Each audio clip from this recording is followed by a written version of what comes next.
Hello everyone. हमने previous video में internal test one का पार्ट सेक्शन ए सॉल्व किया था। इस वीडियो में हम उसी का सेक्शन बी सॉल्व करेंगे। ये वाला पार्ट बेसिकली सिमिलैरिटी और डिसिमिलैरिटी पर फोकस करता है। स्पेशली हम फीडबैक एनालिसिस के कंटेक्स्ट में देखेंगे कि अलग अलग प्रोफाइल्स के बीच में डिस्टेंस कैसे कंप्यूट किया जाता है। तो इसी पे मैंने आप पहले क्वेश्चन देख लीजिए, ये रहे। हम आ जाते हैं हमारा पहला क्वेश्चन जो क्वेश्चन 5 है। तो स्लाइड 3 से स्टार्ट करते हैं। यहाँ हम सिंपल मैचिंग या हैमिंग डिस्टेंस यूज़ करते हैं और लॉजिक सिंपल है। अगर वैल्यूज़ डिफरेंट हैं तो डिस्टेंस 1 है, अगर सेम है तो 0। फाइनली टोटल एट्रीब्यूट से डिवाइड करके इसको नॉर्मलाइज कर लेते हैं। नेक्स्ट है हमारा एसिमेट्रिक बाइनरी एट्रीब्यूट्स। जैसे वर्कशॉप अटेंडेंट येस या नो। यहाँ पे येस का मतलब 1 होता है और वो इम्पॉर्टेंट होता है। नो यानी ज़ीरो जो है वो उतना इंपॉर्टेंट नहीं होता, इसलिए हम जैकर्ड्स डिस्टेंस यूज़ करते हैं। यहाँ पे लिखा है। इसको यूज़ करने का ये है कि बेसिकली फोकस करता है शेयर्ड वंस पर और म्यूचुअल ज़ीरोज़ को इग्नोर कर देता है। आगे बढ़ते हैं हम नेक्स्ट स्लाइड पर। न्यूमेरिक एंड टेक्स्ट एट्रीब्यूट्स जैसे CGPA या अटेंडेंस, इसके लिए standard Euclidean and Manhattan distance use होता है। लेकिन इम्पॉर्टेंट है अगर स्केल अलग है, जैसे CGPA में 10 होता है, अटेंडेंस में 100, तो हमें पहले Z स्कोर नॉर्मलाइजेशन करना पड़ेगा ताकि स्केल्स बायस ना हो। लास्ट है ये अपना टेक्स्ट एट्रीब्यूट्स, जैसे ओपन फीडबैक कीवर्ड्स। यहाँ पे कोसाइन डिस्टेंस बेस्ट है, क्योंकि फीडबैक छोटा हो या बड़ा हमें बस ये देखना है। फीडबैक यानी अपना डॉक्यूमेंट लेंथ, हमें बस ये देखना है कि बात सेम टॉपिक पर हो रही है या नहीं। कोसाइन डिस्टेंस वेक्टर के एंगल को मेजर करता है, मैग्नीट्यूड को नहीं। अब हम आते हैं नेक्स्ट स्लाइड पे। Complex data and scalability. Real world में complex data data complex data क्या होता है, मतलब नॉर्मल सिंपल डेटा कभी नहीं चलता है। रियल वर्ल्ड में डेटा कॉम्प्लेक्स ही होता है।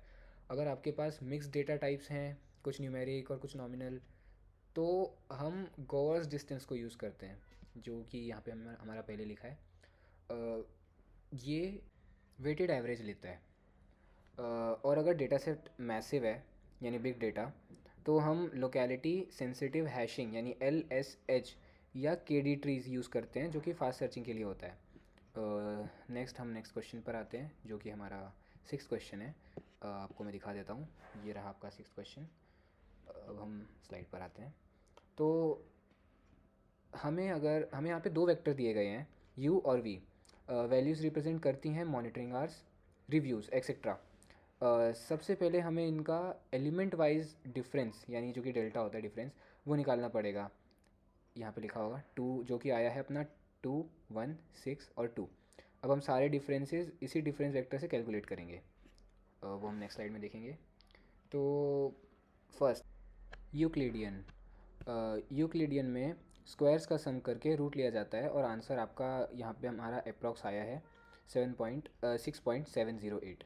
मैनहट्टन, यहाँ पे सिंपली एब्सोल्यूट डिफरेंस को ऐड किया है, 2 + 6 + 1 + 2, जो कि आंसर 11 आया है। यहाँ पे है मिनकोस्की, जिसमें हमारा P3 था, जिसमें क्यूब करके हमने क्यूब रूट लिया है।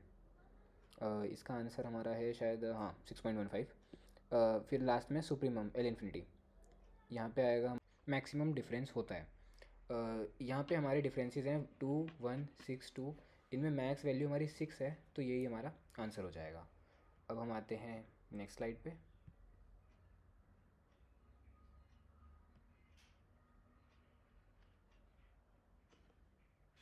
हमारा वो क्वेश्चन ख़त्म हो चुका है।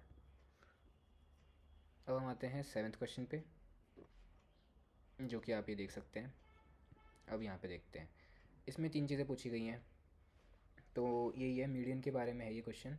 तो मीडियन मीन से बेटर क्यों है, ये है मेन, यही है क्योंकि ये आउटलायर्स जो कि बहुत दूर की कोई वैल्यू होती है उनसे इफ़ेक्ट नहीं होता, ये रोबस्ट है।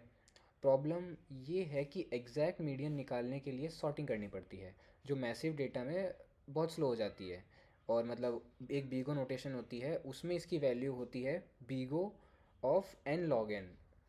पर इसका सोल्यूशन है हमारा कि हम अप्रोक्सीमेशन ह्यूरिटिक्स यूज़ करते हैं, जो टी डाइजेस्ट या फिर मीडियन ऑफ मीडियंस होता है, जो फास्ट होता है और एक्यूरेट भी। यही सब यहाँ पे लिखा है। अब हम आते हैं हमारे नेक्स्ट क्वेश्चन पे। एक बार आपको मैं क्वेश्चन दिखा देता हूँ पहले, ये रहा।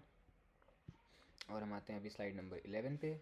तो बेसिकली यहाँ पे टेबल में ये देखिए कि हाँ, हमारे पास 5 स्टूडेंट्स हैं S1 से लेके S5 तक। उन सब के फीडबैक स्कोर्स दिए हैं 2 एट्रीब्यूट्स पर, रिस्पॉन्सिवनेस और इंफ्रास्ट्रक्चर। ठीक है।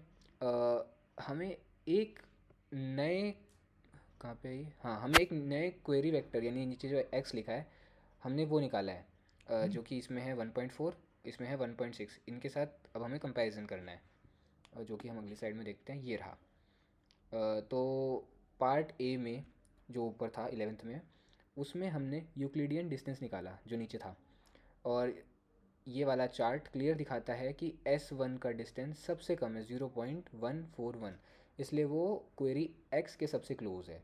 S2 सबसे दूर है 0.671, तो हमारी रैंकिंग S1, हम रैंकिंग वाइज S1 टॉप पर है। अब हम आते हैं 13 स्लाइड पे, जो कि हमारा क्वेश्चन ए का ही बी पार्ट है, नॉर्मलाइज्ड डायरेक्शन। तो इस पार्ट बी में हमने वेक्टर्स को नॉर्मलाइज किया है। पर क्यों? क्योंकि कभी कभी मैग्नीट्यूड मैटर नहीं करता। तो एग्जांपल, कोई टीचर स्ट्रिक्ट हो सकता है और कोई लीनियंट, हमें बस उनका प्रेफरेंस डायरेक्शन या पैटर्न देखना होता है। नॉर्मलाइजेशन के बाद भी S1 का डिस्टेंस 0.0041 आया है। इसका मतलब चाहे हम रॉ वैल्यूज़ देखें या पैटर्न, S1 ही बेस्ट मैच है। तो यहीं पे हमारा ये क्वेश्चन ख़त्म होता है। सो कंक्लूजन यही है, हमने देखा कि अलग अलग एट्रीब्यूट्स और सिनेरियो के लिए हम अलग अलग डिस्टेंस मेट्रिक्स चूज़ करते हैं। तो इसी के साथ हमारी स्लाइड ख़त्म होती है। हमारा पार्ट बी या सेक्शन बी इंटरनल 1 का ख़त्म हो चुका है। नेक्स्ट स्लाइड में हम पार्ट सी डिस्कस करेंगे। Thank you.